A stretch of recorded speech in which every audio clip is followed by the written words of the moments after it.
Okay, hello Runescapefar fans. So we're back here with my custom text from the previous video, and I thought, you know what, adding this black and white layer was pretty cool.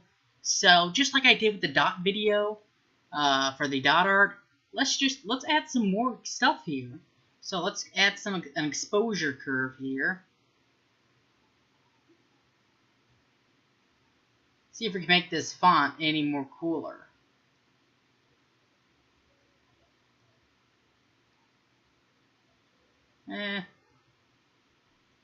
Let's kind of see how that looks like without the black and white.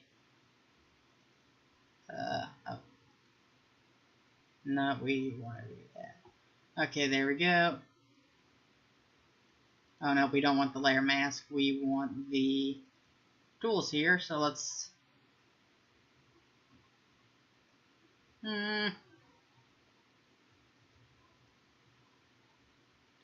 Okay, that looks kind of cool. It doesn't look too well with the black and white, so what we'll do is put that above the black and white. Okay, so now let's add on some more stuff here. Let's add vibrance. Why not? Okay, so vibrance here really isn't doing much, which is interesting. Let's try to put it above the exposure, maybe below it. Okay, look like we got something going on there. Ah, there we go. Okay, that is starting to look really good. Let's take out the black and white. See how this is without the black and white. See what we can do with it. Okay, that there kind of dulls it.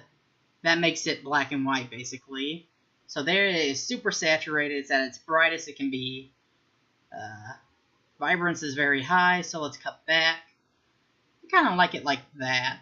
So let's leave the black and white off for a little bit as we add some new layers. Okay, so now let's do the hue saturation. Okay, of course, let's colorize it. Okay, just off the back right there, that is beautiful. I am loving that.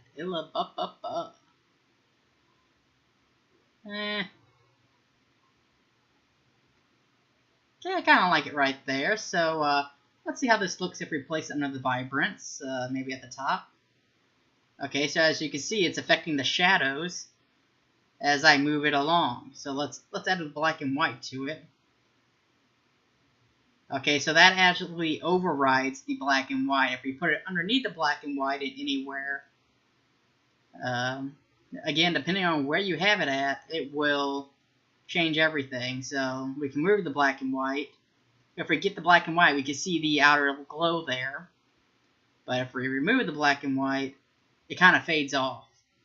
So let's keep the black and white on, actually. Now let's go ahead and add a photo filter. Let's see what that does. Okay, that just kind of makes it orange. Basically a photo filter. So we're going to get rid of that. And that's boring. Doesn't do nothing cool. Color lookup. Let's invert. That is cool. So let's move that down a little bit, see what happens if we play around with it. Let's take off like one of these. Again, just going back and playing with these, moving them around to different positions, and then taking off like certain ones. Okay, so just the invert alone is actually pretty cool. So let's go ahead and add everything back in. Let's move it just above the black and white. Let's see. Okay, let's take away that. Add that. That is actually pretty cool. And of course, if we move the invert right there, we add these, take out the black and white, add the hue saturation. Not really that much. So let's move it above the hue saturation. Add that black and white back in there. We get that borderline there. We can see that. Turn off the vibrance. That there kind of dulls the Belleville, but it actually makes it a little bit more noticeable. But here, when it's not noticeable, it actually makes it look more shiny. It gives it like a glossy look.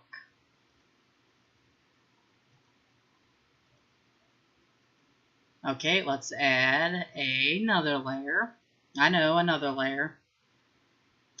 Let's posterize. Okay, again, that's another layer. Let's see.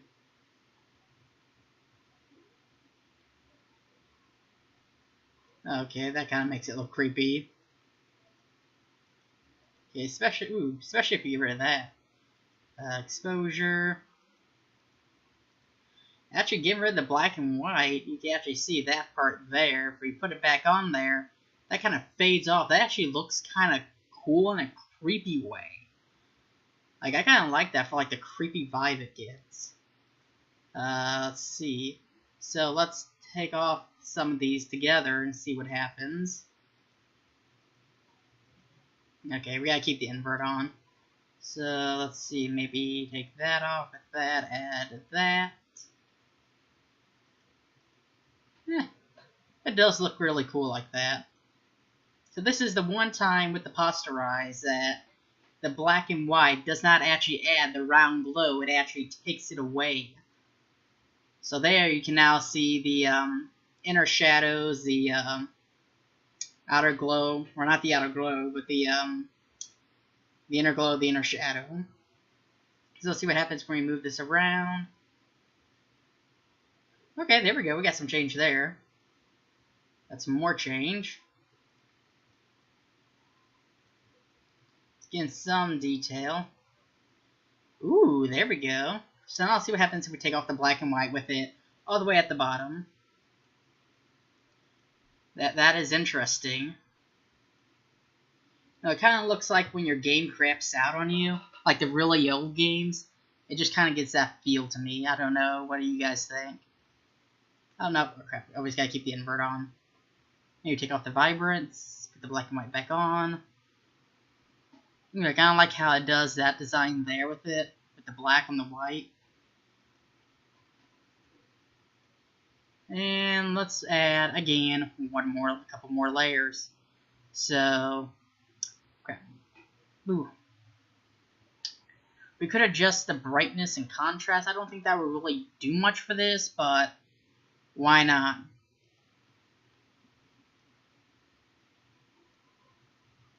Yeah, this ain't going to do much for it right now because we have the posterizing layer right there. So if we put that back up there, we can't see it now. Why? Because of this.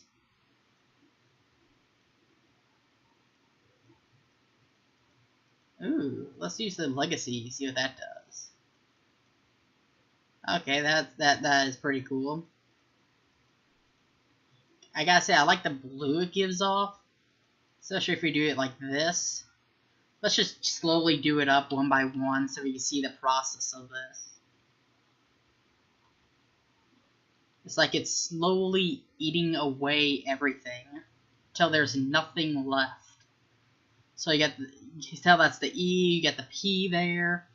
That actually does look kind of cool. Creepy. So, let's play with the brightness a little bit. Let's put that up here.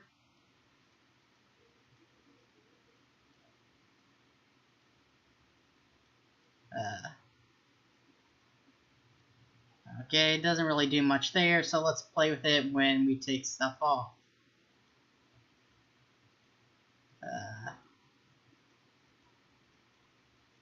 Not really so much of anything cool. If we take the posterize off and the invert off, let's play with it now. Okay, so if we do that there, it gets that gold look. So let's counterbalance that there. Now, of course, when we turn this stuff back on, now that's blurred out, but you can definitely see that. Now that went from black to blue. So let's see.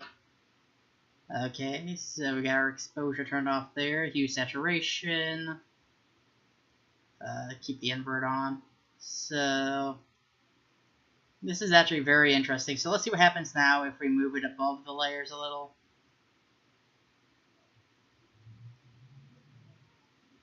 Ooh, right there. That definitely looks cool. Let's play with the lighting here now.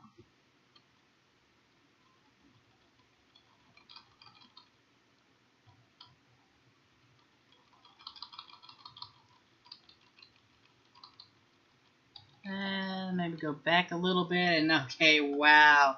That looks awesome.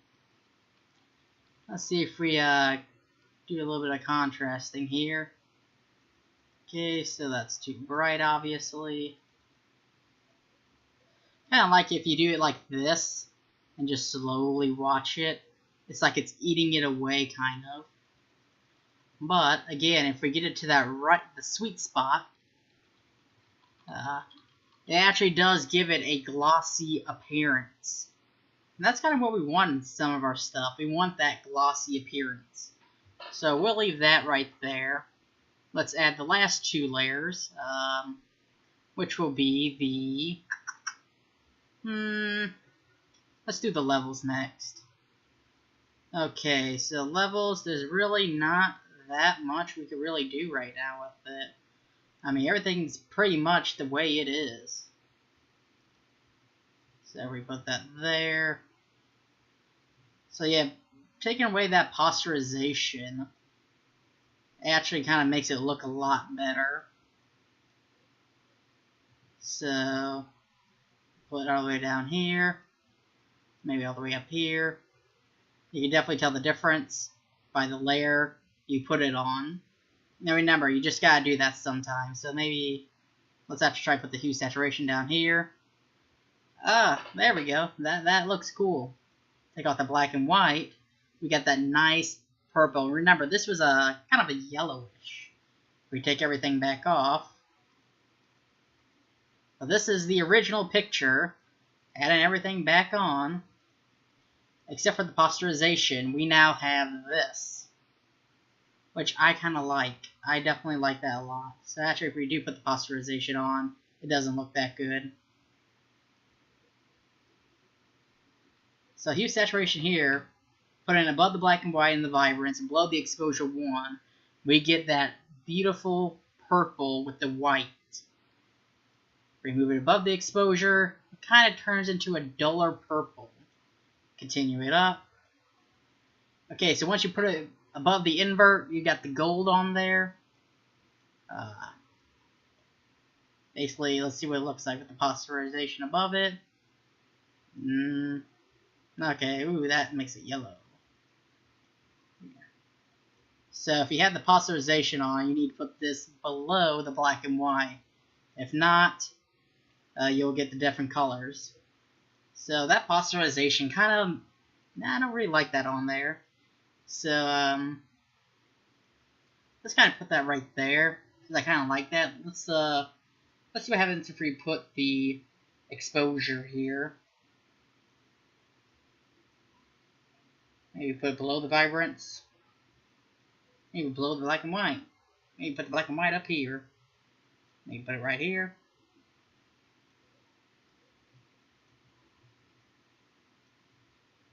Ooh, now that looks cool. Okay, so that does nothing. That allows, okay, so going from here to here, you can definitely see the line crisper. Now if you go up here, put it back here, let's zoom in on this. Oh. You can start to see that right there. That is what we call digital noise. You only have to be really zoomed in to see it. So let's put the black and white back below there. Let's move the vibrance around. See what we get.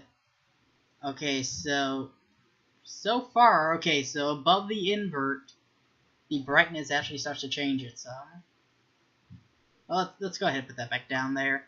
And this ain't really going to do much, so I don't know why we're going to put it in there, but we're going to put it in there. Let's put it in a, where is it? A threshold.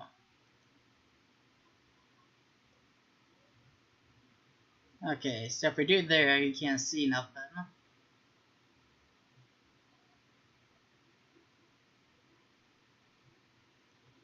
Okay, that does look pretty cool. Let's put that below the vibrance. Put above the black and white. Above the exposure. Not bad, not bad. That's kind of interesting how these things again work. So let's turn off the black and white and just see what happens. Let's take off the invert. Or let's see, hue saturation. Okay, so hue saturation does not affect this whatsoever. Neither does the level. Exposure does not affect this. Vibrance kind of affects it. Invert. Well, yeah, obviously. Posterize. Posterize actually does nothing to this. And if we put the black and white back on there, it really kind of cancels out everything. But let's play with the levels here again. Yeah, so the threshold, not really so much. We'll get rid of the posterization. We will maybe put the levels above the invert. There we go. Let's play with the levels again a little bit. Perfect. Beautiful. So as you just saw right there, we again just started out with nothing but what we originally left the previous video with, and we just made this font even more awesome than what it originally was. So now what we do is we're going to take these, hold down Shift, make sure you click that, and now we are going to, where are you? Merge layers. And there you go. Wow. Now, as you see right here, the shadow we created originally, it's no longer, it's very faded there. Like, you can see it when you move it right there. But there you go, right there. Beautiful. I definitely love this. So if we actually go to the background here and make this black. So let's paint this black. You can actually see it right there.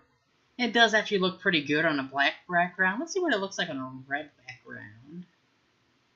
Okay. Actually, I like the red background with it. What do you guys think? The black or the red? Or let's see what a green does. Now then, again, once you guys create this, this is your own personal signature design. I do stuff like this for any photography project I submit that we do on Photoshop. I usually put it in the corner, but usually it is black and white, so I don't have all the fanciness, but it still looks good even when black and white. So, and if you put this on like on a business card or anything, pay attention to the background, because as you can see, like if we put this on a white background again, you can't see or use the shadow there. So if you want that shadow to be seen, maybe put it on like a gray tone, or in some, as we saw earlier, a black tone. You can definitely see it, but if black's too strong of a color, maybe go with a yellow based, but a very, very, very yellow, light yellow. And that way you can still kind of see it, but again, some people, yellow is a strain.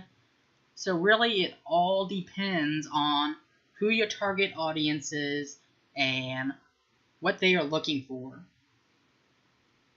Because this just doesn't have to be your name. It could be your company's name, your company's logo. This is an easy way to make, again, a plain text font look amazing and unique, one of a kind.